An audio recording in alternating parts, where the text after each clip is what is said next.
Lei 8.112. Paramos no artigo 153, seção 1, do inquérito. O inquérito administrativo obedecerá ao princípio do contraditório, assegurada ao acusado ampla defesa com a utilização dos meios e recursos admitidos em direito. Artigo 154. Os autos da sindicância integrarão o processo disciplinar como peça informativa da instrução. Parágrafo único. Na hipótese de o relatório da sindicância concluir que a infração está capitulada como ilícito penal, a autoridade competente encaminhará cópia dos autos ao Ministério Público, independentemente da imediata instauração do processo disciplinar. Artigo 155. Na fase do inquérito, a comissão promoverá a tomada de depoimentos, acareações, investigações e diligências cabíveis, objetivando a coleta de provas, recorrendo, quando necessário, a técnicos e peritos, de modo a permitir a completa elucidação dos fatos. Artigo 156. É assegurado ao servidor o direito de acompanhar o processo pessoalmente ou, por intermédio de procurador, arrolar e requirir testemunhas, produzir provas e contraprovas e formular quesitos quando se tratar de prova pericial. Parágrafo 1. O presidente da comissão poderá denegar pedidos considerados impertinentes, meramente protelatórios ou de nenhum interesse para o esclarecimento dos fatos. Parágrafo 2. Será indeferido o pedido de prova pericial quando a comprovação do fato independer de conhecimento especial de perito. Artigo 157. As testemunhas serão intimadas a depor mediante mandado expedido pelo presidente da comissão, devendo a segunda via, com o ciente do interessado, ser anexado aos autos. Parágrafo único. Se a testemunha for servidor público, a expedição do mandado será imediatamente comunicada ao chefe da repartição onde serve, com a indicação do dia e hora marcados para inquirição. Artigo 158. O depoimento será prestado oralmente e reduzido a termo, não sendo lícito à testemunha trazê-lo por escrito. Parágrafo 1. As testemunhas serão inquiridas separadamente. Parágrafo 2. Na hipótese de depoimentos contraditórios ou que infirmem, proceder-se-á à acareação entre os depoentes. Artigo 159. Concluída a inquirição das testemunhas, a comissão promoverá o interrogatório do acusado, observados os procedimentos previstos nos artigos 157 e 158. Parágrafo 1. No caso de mais de um acusado, cada um deles será ouvido separadamente e, sempre que divergirem em suas declarações sobre fatos ou circunstâncias, será promovida a acareação entre eles. Parágrafo 2. O procurador do acusado poderá assistir ao interrogatório, bem como à inquirição das testemunhas, sendo-lhe vedado interferir nas perguntas e respostas, facultando-se-lhe, porém, requiri-las por intermédio do presidente da comissão. Artigo 160. Quando houver dúvida sobre a sanidade mental do acusado, a comissão proporá à autoridade competente que ele seja submetido a exame por junta médica oficial, da qual participe pelo menos um médico psiquiatra. Parágrafo único. O incidente de sanidade mental será processado em auto apartado e aspenso ao processo principal após a expedição do laudo pericial.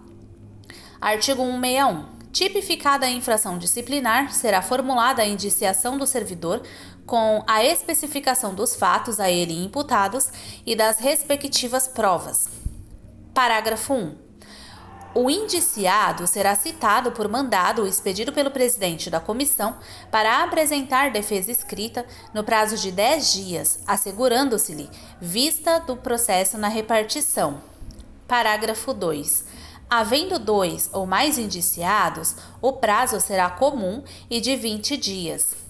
Parágrafo 3. O prazo de defesa poderá ser prorrogado pelo dobro para diligências reputadas indispensáveis. Parágrafo 4. No caso de recusa do indiciado em apor o ciente na cópia da citação, o prazo para a defesa contar-se-á da data declarada em termo próprio pelo membro da comissão que fez a citação com a assinatura de 2 testemunhas. Artigo 162. O indiciado que mudar de residência fica obrigado a comunicar à comissão o lugar onde poderá ser encontrado.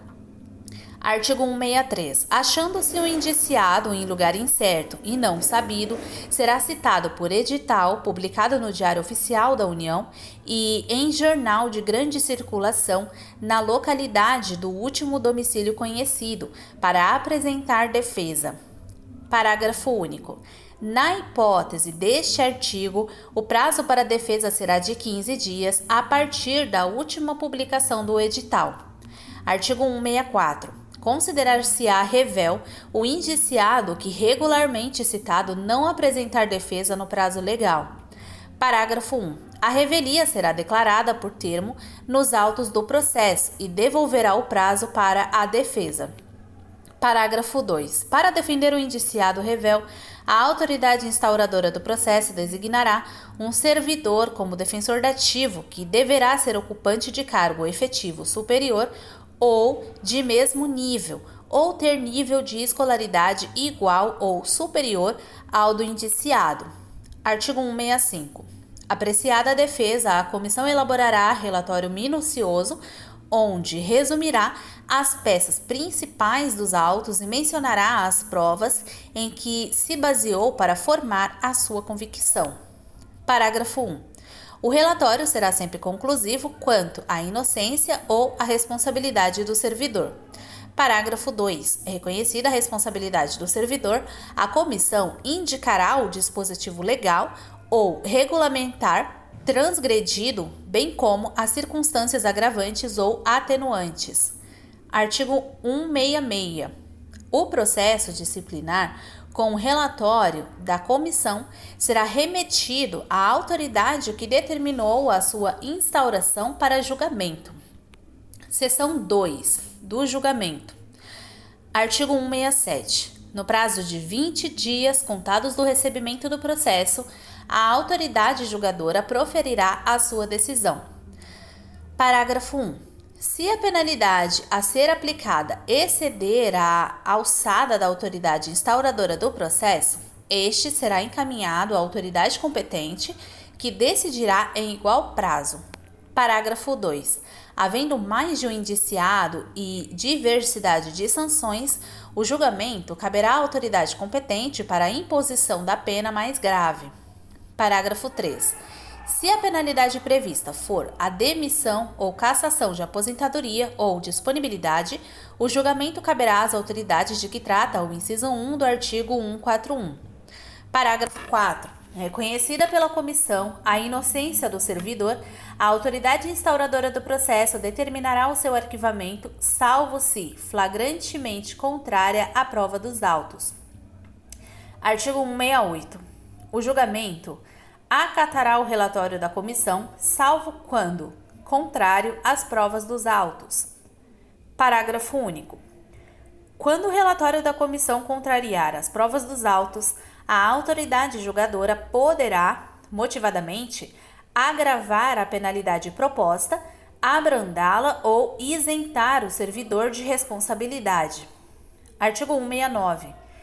Verificada a ocorrência de vício insanável, a autoridade que determinou a instauração do processo ou outra de hierarquia superior declarará a sua nulidade total ou parcial e ordenará no mesmo ato a constituição de outra comissão para a instauração de novo processo.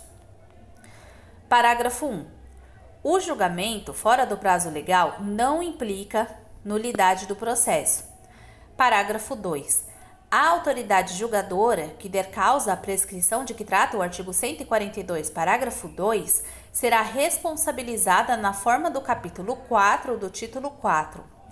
Artigo 170. Extinta a punibilidade pela prescrição, a autoridade julgadora determinará o registro do fato nos assentamentos individuais do servidor. Artigo 171. Quando a infração estiver capitulada como crime, o processo disciplinar será remetido ao Ministério Público para instauração da ação penal, ficando trasladado na repartição.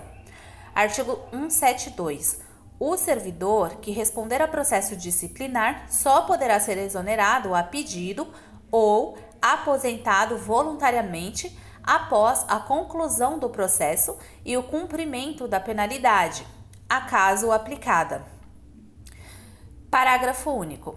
Ocorrida a exoneração de que trata o parágrafo único, inciso 1 do artigo 34, o ato será convertido em demissão se for o caso. Artigo 173. Serão assegurados transporte e diárias. Inciso 1. Ao servidor convocado para prestar depoimento fora da sede de sua repartição na condição de testemunha, denunciado ou indiciado. Inciso 2. Aos membros da comissão e ao secretário, quando obrigados a se deslocarem da sede dos trabalhos para a realização de missão essencial ao esclarecimento dos fatos. Seção 3. Da revisão do processo. Artigo 174. O processo disciplinar poderá ser revisto a qualquer tempo, a pedido ou de ofício, quando se aduzirem fatos novos ou circunstâncias suscetíveis de justificar a inocência do punido ou a inadequação da penalidade aplicada. Parágrafo 1. Em caso de falecimento, ausência ou desaparecimento do servidor, qualquer pessoa da família poderá requerer a revisão do processo. Parágrafo 2. No caso de incapacidade mental do servidor, a revisão será requerida pelo respectivo curador. Artigo 175. No processo revisional, o ônus da prova cabe ao requerente. Artigo 176. A simples alegação de injustiça da penalidade não constitui fundamento para a revisão, que requer elementos novos ainda não apreciados no processo originário. Artigo 177. O requerimento de revisão do processo será dirigido ao Ministro de Estado ou autoridade equivalente que, se autorizar a revisão, encaminhará o pedido ao dirigente do órgão ou entidade onde se originou o processo disciplinar. Parágrafo único. Deferida a petição, a autoridade competente providenciará a constituição de comissão na forma do artigo 149. Artigo 178. A revisão correrá em apenso ao processo originário. Parágrafo único. Na petição inicial, o requerente pedirá dia e hora para a produção de provas e inquirição das testemunhas que arrolar. Artigo 179. A comissão revisora terá 60 dias para a conclusão dos trabalhos. Artigo 180. Aplicam-se aos trabalhos da comissão revisora, no que couber, as normas e procedimentos próprios da comissão do processo disciplinar. Artigo 181. O julgamento caberá à autoridade que aplicou a penalidade nos termos do artigo 141. Parágrafo único. O prazo para julgamento será de 20 dias, contados do recebimento do processo, no curso do qual a autoridade julgadora poderá determinar diligências. Artigo 182. Julgada procedente a revisão, será declarada sem efeito a penalidade aplicada, restabelecendo-se todos os direitos do servidor, exceto em relação à destituição do cargo em comissão, que será convertida em exoneração. Parágrafo único. Da revisão do processo não poderá resultar agravamento de penalidade. Título 6. Da Seguridade Social do Servidor. Capítulo 1. Disposições Gerais. Artigo 183. A União manterá plano de seguridade social para o servidor e sua família. Parágrafo 1. O servidor ocupante de cargo em comissão que não seja simultaneamente ocupante de cargo ou emprego efetivo na administração pública, direta, autárquica e fundacional, não terá direito aos benefícios do plano de seguridade social, com exceção da assistência à saúde. Parágrafo 2. O servidor afastado ou licenciado do cargo efetivo sem direito à remuneração inclusive para servir em organismo oficial internacional do qual o Brasil seja membro efetivo ou com o qual coopere, ainda que contribua para regime de previdência social no exterior, terá suspenso o seu vínculo com o regime do Plano de Seguridade Social do servidor público enquanto durar o afastamento ou a licença, não lhes assistindo neste período os benefícios do mencionado regime de previdência. Parágrafo 3. Será assegurado ao servidor licenciado ou afastado sem remuneração a manutenção da vinculação ao regime do Plano de Seguridade Social do servidor público mediante o recolhimento mensal da respectiva contribuição no mesmo percentual devido pelos servidores em atividade incidente sobre a remuneração total do cargo a que faz jus no exercício de suas atribuições, computando-se para esse efeito, inclusive, as vantagens pessoais. Parágrafo 4. O recolhimento de que trata o parágrafo 3 deve ser efetuado até o segundo dia útil após a data do pagamento das remunerações dos servidores públicos, aplicando-se os procedimentos de cobrança e execução dos tributos federais quando não recolhidas na data de vencimento. Artigo 184. O Plano de Seguridade Social visa a dar cobertura aos riscos a que estão sujeitos o servidor e sua família e compreende um conjunto de benefícios e ações que atendam às seguintes finalidades. Inciso 1.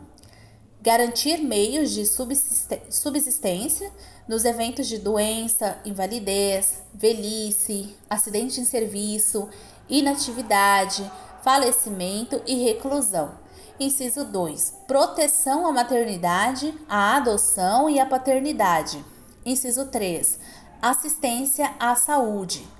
Parágrafo único.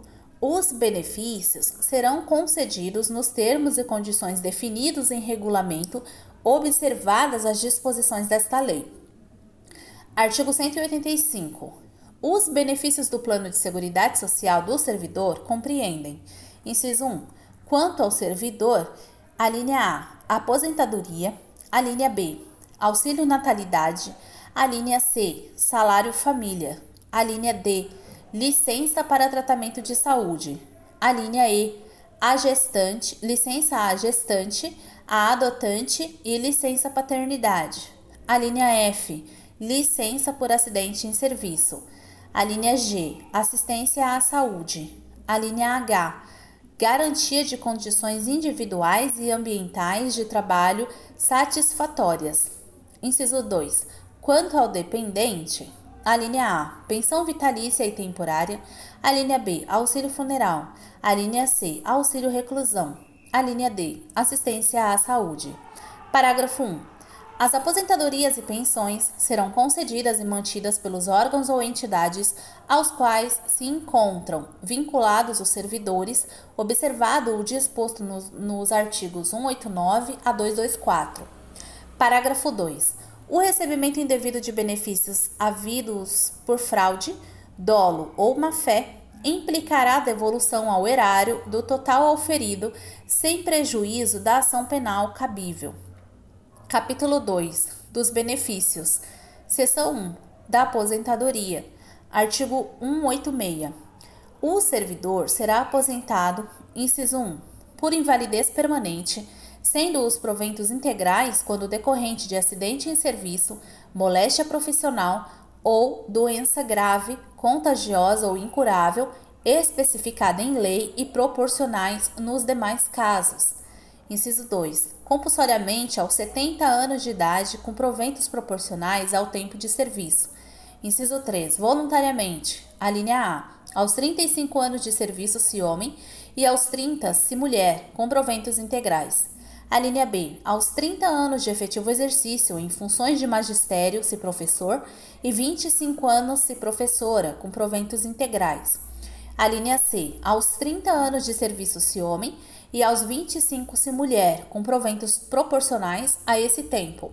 A linha D, aos 65 anos de idade se homem e aos 60 se mulher, com proventos proporcionais ao tempo de serviço. Parágrafo 1.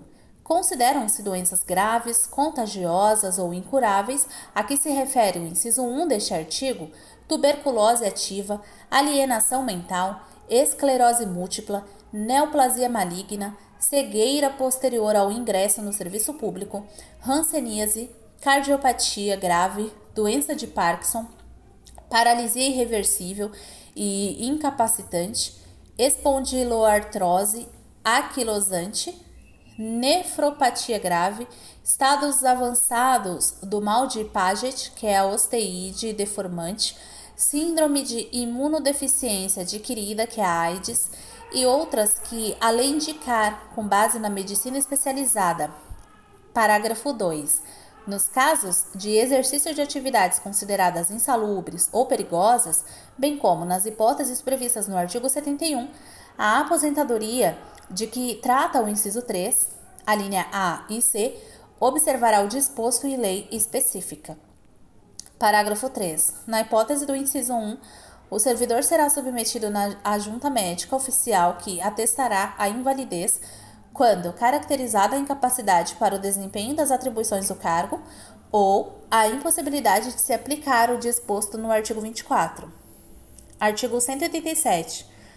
A aposentadoria compulsória será automática e declarada por ato com vigência a partir do dia imediato aquele em que o servidor atingir a idade limite de permanência no serviço ativo.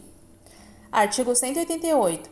A aposentadoria voluntária ou por invalidez vigorará a partir da data da publicação do respectivo ato.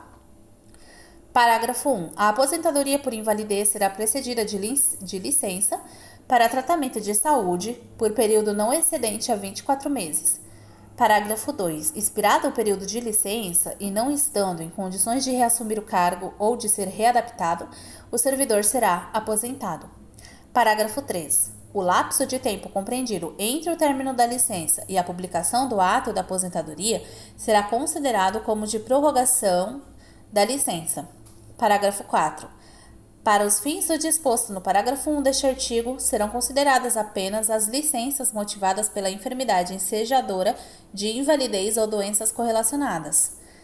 Parágrafo 5. A critério da administração, o servidor em licença para tratamento de saúde ou aposentado por invalidez poderá ser convocado a qualquer momento para a avaliação das condições que ensejaram o afastamento ou a aposentadoria.